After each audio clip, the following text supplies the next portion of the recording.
Astronomie, astrophysique, cosmologie, astroparticules. Ça se passe là-haut, par Eric Simon. Les collaborations LIGO et Virgo viennent de publier presque en catimini leur tout premier catalogue de sources gravitationnelles qui contient aujourd'hui 10 fusions de trous noirs et une fusion d'étoiles à neutrons. On y découvre notamment 4 nouvelles fusions de trous noirs qui n'avaient pas encore été rendues publiques, avec parmi elles celle qui est la plus lointaine et la plus massive de toutes. Ce catalogue est intitulé GWTC1 pour Gravitational Wave Transient Catalogue 1. Il retrace toutes les caractéristiques physiques des objets ayant produit des ondes gravitationnelles détectées par LIGO seul ou en conjonction avec Virgo durant les 2 premières campagnes d'observation, nommées O1 et O2, en 2015 et 2017. Parmi les 4 nouveaux événements gravitationnels dévoilés par les chercheurs, l'un d'eux est remarquable. Il a été détecté à peine 3 semaines avant le désormais célèbre GW 170817 qui a vu pour la première fois la fusion de 2 étoiles à neutrons. Celui-là est donc nommé GW 170729, datant du 29 juillet 2017, et est bien une fusion de 2 trous noirs, vue en coïncidence par les 2 interféromètres de LIGO aux États-Unis. Le trou noir résultant de GW 170729 est à la fois très gros, mais il est aussi très très loin. Les 2 trous noirs impliqués dans cette fusion avaient une masse respective de 50,6 et 34,4 masses solaires et ont produit un trou noir de 80,3 masses solaires, soit une émission d'ondes gravitationnelles record d'une énergie égale à 4,8 masses solaires. La distance de ce nouveau trou noir stellaire le plus massif que l'on connaisse est d'environ 9 milliards d'années-lumière. Parmi les 4 petits nouveaux, outre ce gros bébé, l'un d'eux a été observé en coïncidence avec les interféromètres de LIGO et de Virgo le lendemain même du 17 août 2017. Le détecteur Virgo était arrivé en fonction seulement le 1er août 2017. Ce GW 170818, donc, qui a fait 35 plus 5 plus 26 plus 8 masses solaires égale 59,8 masses solaires et 2,7 masses solaires émises en ondes gravitationnelles, a ainsi pu être localisé sur la voûte du ciel avec une précision de 39 degrés carrés. Meilleure localisation à ce jour pour un événement gravitationnel avec une distance évaluée à 2,5 milliards d'années-lumière. Le premier run de détection s'était déroulé du 12 septembre 2015 au 10 janvier 2016 et le second run du 30 novembre 2016 jusqu'au 25 août 2017. La toute première fusion de trous noirs avait été détectée seulement 2 jours après la mise en service du premier run, et la dernière fusion en date observée a été détectée 2 jours avant la fin du second run. Elle fait partie des 4 nouveaux événements répertoriés GW 170823 qui nous a donc fait une fusion de 39,6 plus 29,4 masses solaires, donnant un trou noir de 65,6 masses solaires avec une émission de 3,3 masses solaires en ondes gravitationnelles. Les astrophysiciens gravitationnels font le décompte du nombre de jours effectifs de mesure une fois enlevées toutes les périodes de perturbations diverses. Résultat, 118 jours de coïncidence entre les interféromètres, dont 15 jours qui étaient en coïncidence entre les 3 interféromètres, les 2 de LIGO et celui de Virgo. La raison pour laquelle les physiciens de LIGO et Virgo peuvent aujourd'hui annoncer 4 nouvelles fusions de trous noirs est qu'ils ont réanalysé toutes leurs données des 2 runs avec 3 algorithmes différents, dont un qui ne présumait pas de forme spécifique pour le signal attendu d'ondes gravitationnelles.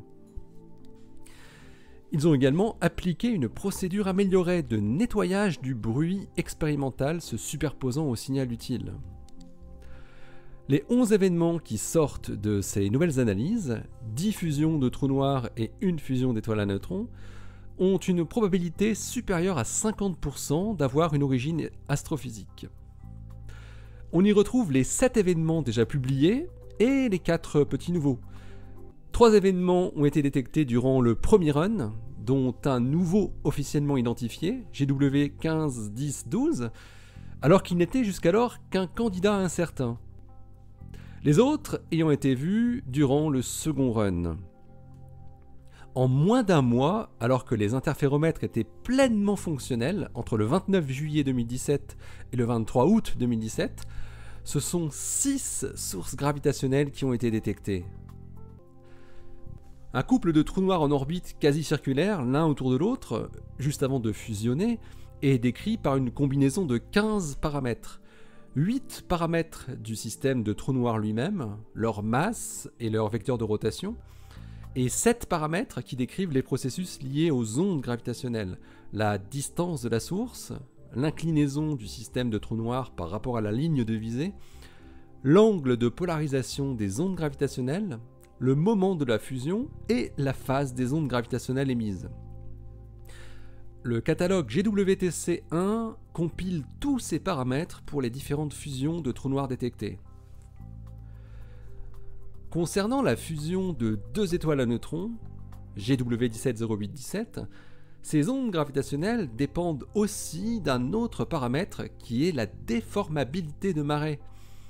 Il mesure combien chacune des 2 étoiles à neutrons se déforme par la distorsion de marée gravitationnelle induite par la compagne durant les quelques dernières orbites avant la fusion.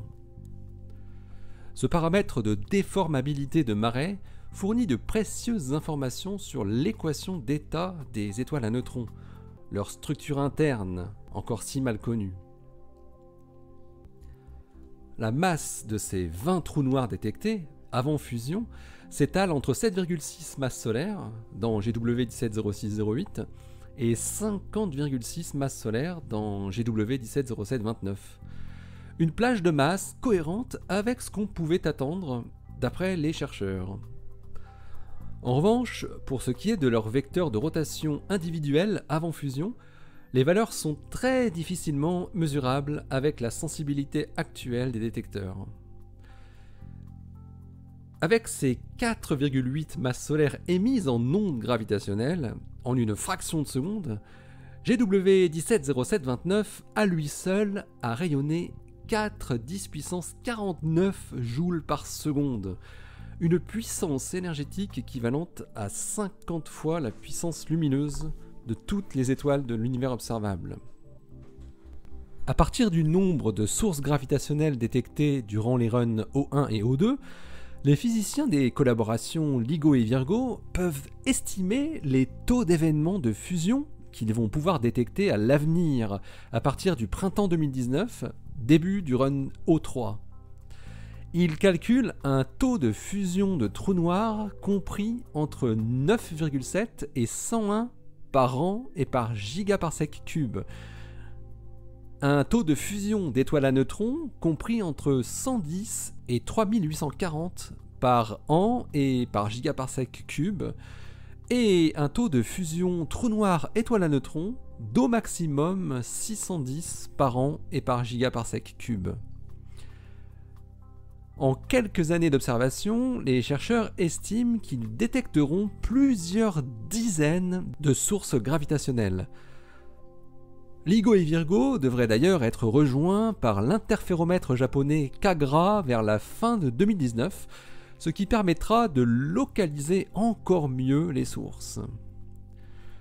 La publication du premier catalogue de sources gravitationnelles est un jalon important pour l'astronomie gravitationnelle. Elle représente la base d'un futur radieux et prolifique. Allez, d'ici la prochaine, portez-vous bien, restez bien les yeux vers le ciel et les pieds sur terre. Salut!